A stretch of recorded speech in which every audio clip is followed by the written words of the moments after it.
Muy buenas tardes, muy buenas noches o muy buenos días, todo depende del uso horario en que me escuches.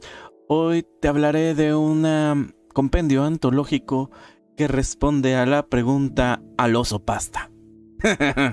Es un compendio antológico que se llama El Zoo de Papel, que es del autor Ken Liu, que es un autor chino-estadounidense, el cual a través de una decena o tal vez docena de cuentos cortos nos muestra las habilidades que tiene para narrar casi todos los tipos de novela figurativa, pero, antes que todo y después del principio, esto es El Zorro de la Ciencia Ficción. Mi nombre es Manuel y de vez en cuando me gusta que me digan el Meño.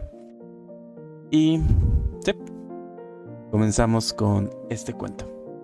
El autor, como te comento, es de origen americano, estadounidense, y en su narrativa podemos leer por debajo que tiene cierto conflicto con Estados Unidos, un amor-odio hacia el mismo país, en cuanto a que será palpable en muchos de estos como la parte de asiática le gana muchas veces al sentir que los asiáticos son mucho más organizados, mucho más detallados y que en muchos sentidos son iguales o mejores que los estadounidenses. Sin embargo, además de que puedes leer los cuentos, en estos cuentos notas esta narrativa por debajo de lo que te dice el propio autor. Vas a tener novelas cortas de una calidad y una manufactura muy buena, pasando desde el steampunk hasta el steampunk, el dieselpunk y muchos géneros en estas breves historias que me permito apuntar. No he leído más que estas decena, tal vez docena de historias de Ken Liu. Nos muestra que tiene mucha habilidad para contar tanto novela figurativa con pocos personajes o ninguno, porque hay un cuento incluso en el que no tiene absolutamente ningún personaje. ¿Cómo lo logra? A través del puro poder de la narrativa desde un punto de vista omnisciente. Sí, yo sé, parece difícil, pero aún así logra que sus relatos, a través del world building del primer cuento, que se llama Técnicas, permíteme, lo tengo por aquí, tengo mi apunte aquí, se llama Acerca de las costumbres de elaboración de libros en determinadas especies. ¿Qué es eso? Un cuento que te dice cómo especies alienígenas escriben. Parece algo difícil de tragar, pero él lo logra hacer que eso te llame la atención. Sin ser lingüistas ni ser nada de eso, tú sientes que eso es importante. Y luego viene Cambio de Estado. Cambio de Estado es una novela que nos parece, cuando tú la lees, nos recuerda mucho a The Gold Compass, el compás dorado, que las personas nacen con un alma y esta alma está por fuera de ellos. Las personas que tienen mucha suerte nacen con una gema y nacen con un pedazo de piedra o algo más. Pero hay algunos pobres desdichados que nacen, por ejemplo, con una cajetilla de cigarros, un poco de café, o tal vez y si tienen menos suerte, con un cubito de hielo. Imagínate que tu vida está ligada a un cubo de hielo y que si este se daña o desaparece, tu vida acaba.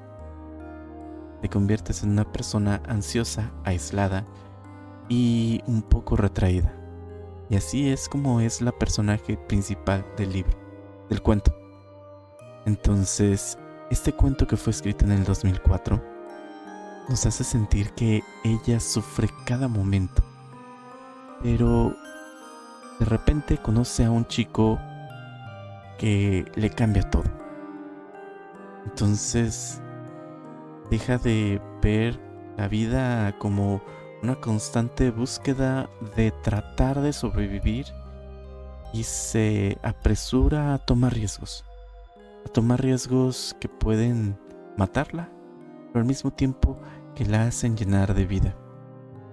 Él, por su parte, era un chico totalmente alegre que a todo mundo le caía bien, que era lo que su alma era para que él fuera así.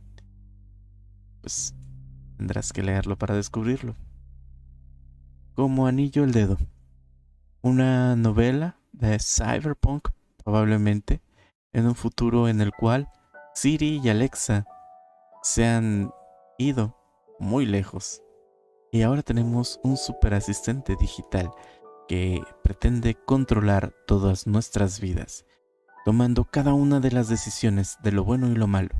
Incluso puede llegar a escogerte pareja, haciendo que tu vida deje de ser exactamente tuya y comience a ser una decisión de los técnicos de mercadotecnia.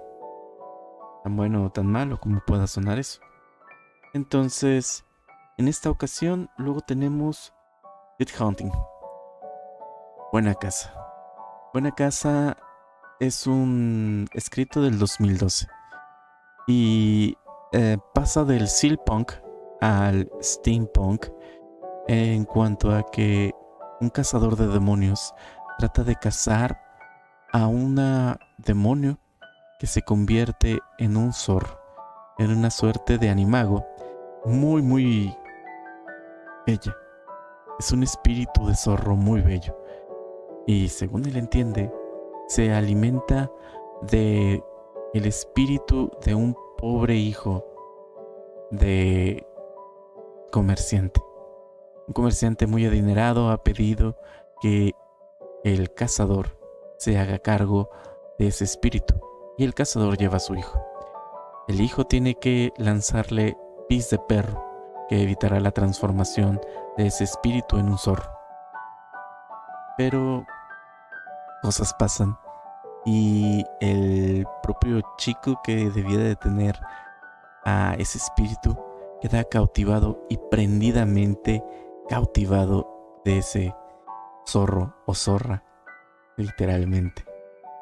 Es después que lo buscan y al buscarlo en un templo le dan muerte.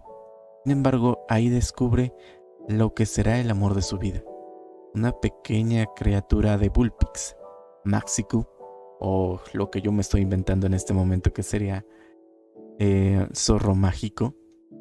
Una niña de piel muy blanca, que es simplemente la hija de el espíritu que acaban de matar. Y en vez de entregarla a su padre, le ayuda a esconderse, convirtiéndose así de esta manera en cómplices y al mismo tiempo en una suerte de amor juvenil. Y si te suena el relato es porque muy probablemente ya lo viste en Netflix. Y el relato así se llama Buena Casa. Está después Literomante, que es una historia en la cual es algo especulativa, no es ciencia ficción, es simplemente ficción especulativa. Y no voy a hablar de ella, es desgarradora y conmovedora. Me dolió mucho. Simulacro es la historia de cómo una sociedad se superpone a la creación de recuerdos vivos o simulaciones de personas. Es bonito. Y nos hace pensar el cómo percibimos a las personas. Luego está Simulacro, Regulada, El Zoo de Papel, que es una historia que por debajo nos cuenta lo difícil que es ser chino viviendo en Estados Unidos y la herencia cultural que cargan y la relación madre-hijo complicada que tiene el personaje principal y cómo la magia se inmiscuye para tratar de solucionar sus problemas, la existencia de un mundo de espíritus muy complicada. También es una historia de esas en las que sientes que tus huesitos crujen de lo triste y melancólico que puede llegar a ser, pero al mismo tiempo no te quieres quedar con la duda de saber cómo es que lo soluciona. Y el manual comparativo ilustrado de sistemas cognitivos para lectores avanzados es una novela, un cuento corto complicado. Dejémoslo en complicado. Las olas. Oh, por Dios, cómo disfruté las olas. Imagínate que toda la sociedad del mundo de repente se embarca en un viaje generacional en el cual se te dan dos opciones. Una, crecer y envejecer y morir, viendo a tus hijos cómo evolucionan hasta pasar la estafeta a la siguiente generación y de esta manera ayudándolos a convertirse en los próximos colonizadores espaciales de un mundo al cual sueñas con llegar. O tomar la decisión consciente de no crecer jamás y permanecer en la edad que tienes justo hoy, para siempre, con todas sus capacidades y todos sus defectos. Y poder llegar incluso a conocer ese mundo que pretenden colonizar. 300 o 400 años de vida o más. Probablemente la inmortalidad. Nadie sabe. ¿Qué decisión tomarías? Todo esto aderezado con la idea de el Génesis judío, luego con salpicaduras de cuentos de la creación que tuvieron los aborígenes australianos, para en algunos momentos leer recuentos de narrativa maya. Sí, es una historia muy completa que nos hace pensar en todas las variantes de creación del mundo, para después terminar llevándonos un paso más allá. No solamente en contarnos cómo se pudo haber creado el mundo, sino el contarnos cómo algo más sucede. Mono no Aware, todos los sabores, es otro cuento corto de cómo unos asiáticos llegan a Estados Unidos y comienzan a hacer la explotación de una mina. Y en esta mina una niña los ve y de repente uno de ellos mata a un bandido.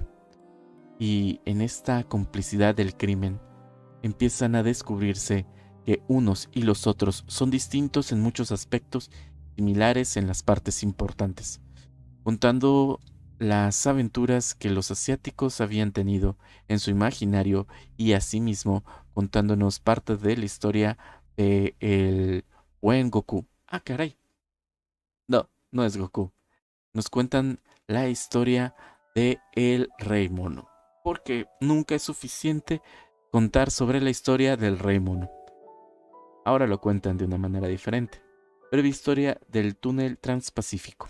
Una historia en la cual, sentados en una dieselpunk, este es dieselpunk, la Segunda Guerra Mundial es evitada gracias a la construcción de un túnel transpacífico entre Asia y Estados Unidos.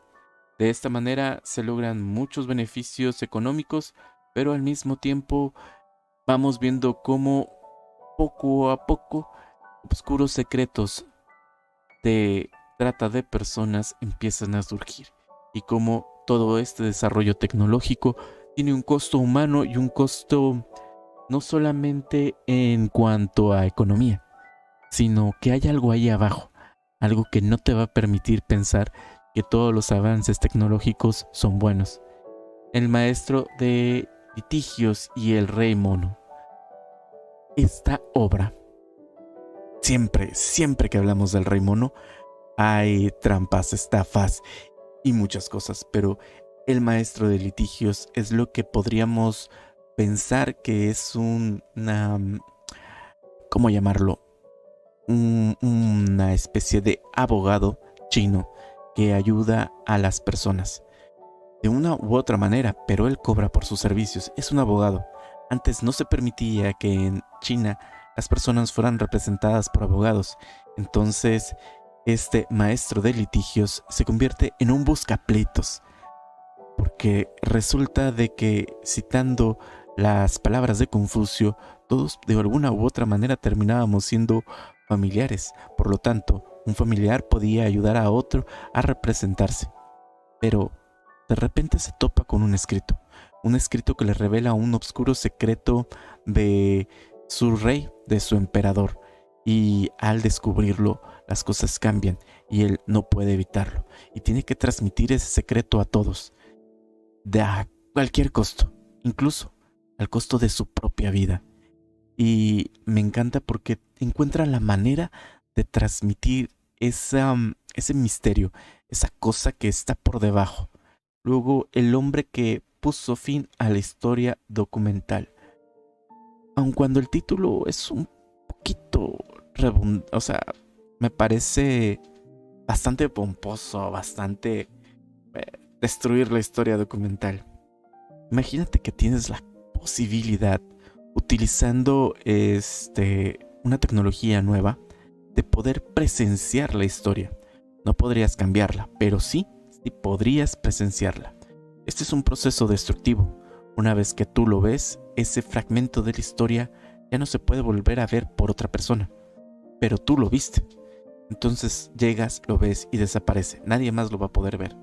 Y así es como descubren cómo los japoneses torturaron durante tanto tiempo a un pequeño poblado de China. Y por debajo de esto, descubres que todas estas torturas que se realizaron a personas chinas le rindieron en frutos económicos a Estados Unidos, a China y a Japón. Y nadie desea que las cosas que sucedieron salgan a la luz, porque mucha gente con poder y dinero se vería tocada. Es como saber que tienes acceso a toda la verdad, pero no desear verla porque perderías dinero. A mí me suena muy a gobierno del día a día. Entonces, estos serían los cuentos que puedes encontrar en este gran pequeño libro. A mí me encantó. Hay cuentos en que te estoy contando muy rápido, que disfrutarás muchísimo. La escritura de King Liu no solamente es hermosa, sino eficiente, dado que te permite llegar a todas estas emociones sin colmarte de tanto texto. Entonces, la eficiencia que tiene al transmitir emociones es abrumadoramente destructora, es arrolladora. Hay momentos en los que te hace sentir que de verdad, porque carajos lo estoy leyendo. Es una tortura china, pero bonita. No encuentro otra manera de explicarlo. Entonces, esta fue mi reseña. Ojalá le des like, lo compartas y lo mandes a todos tus amigos y a todos tus enemigos. Eso fue todo por hoy. Mi nombre es Manuel y esto fue El Zorro de la Ciencia Ficción. Hasta luego.